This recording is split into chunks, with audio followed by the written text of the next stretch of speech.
Well, well, this is a surprise. I didn't expect to see you two behind the counter today. In that case, I'd like a death afternoon. Leave it to Kaeya to make things difficult right from the start. Come now. I just wanted to see how she'd react. I admit I didn't expect to see you here today, Sister Rosaria. With so many demanding customers that frequent the tavern, I only thought I'd help the traveler gain some experience. There he goes with that smooth talk again. Don't get me wrong, I was only trying to be helpful. If anything, you should be thanking me. Now, how about we start with something simple, like a moonlit alley, for instance? Oh, and make it a large, please. I'll leave my drink up to you. Just make it a tea of some kind and not too big. Please, take your time. Waiting in anticipation is half the fun.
Huh, this doesn't look like the drink that...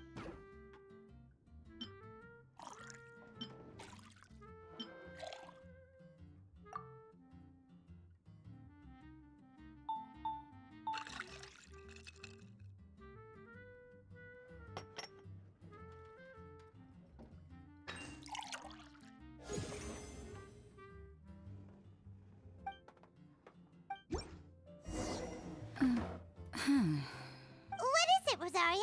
You don't like the drink?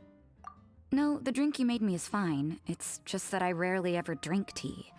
The taste always reminds me of certain things. Ah, I presume you're referring to the church? Yes. The church once held an event that I couldn't attend, but Sister Barbara still saved some tea and dessert for me. The dessert had already gone stale, so she whisked it away when I wasn't looking. But the tea tasted just like this drink you made me. Boy, you're in rare form today, Rosaria. Sounds to me like Mondstadt's just gained another black tea lover. I'd prefer something a little stiffer. That depends. If I point out a few flaws, will you make me another one? I'm just kidding. I'd never subject you to such treatment. Gosh, Kaeya sure is a tough nut to crack. You never know what he'll say next.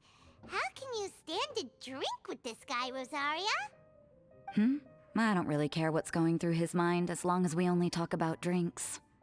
Besides, Kaeya's only interested in people or things that intrigue him, whether that's you, the innkeeper here, or anybody else.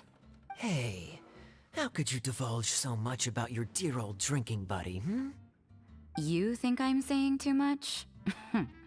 Get over yourself. It's no big deal. I'm constantly surrounded by uptight folks day to day. I prefer the easygoing atmosphere in the tavern.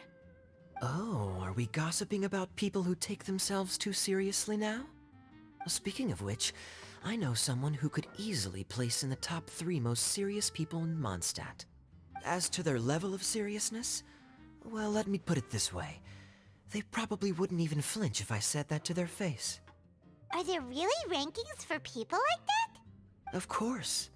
Just off the top of my head, there's a running list for the most consistent drinkers, hardest workers, worst cooks, or even biggest hoarders of dark secrets. Sounds to Paimon like Mondstadters have way too much time on their hands. Are there really that many people who don't need to work? Aw, but what about Paimon? Is there a category that Paimon can be ranked as high as her? Why, of course. How about... best bartenders. Really? That's great! Our names will be remembered together forever! Well, I must admit, the atmosphere you bring isn't half bad. You can say that again. Just looking at these two brings a smile to my face. Good bartenders create a nice atmosphere and get people in a good mood. You know, like a mascot. So I guess there's really no contest for the title of Best Bartenders. Huh? Nothing. Thanks for your hospitality. Yeah, I should be going too. By the way, that black tea tasted great. I'll try to make some for myself in the future. If I can manage to get up early enough in the morning, that is. Until next time.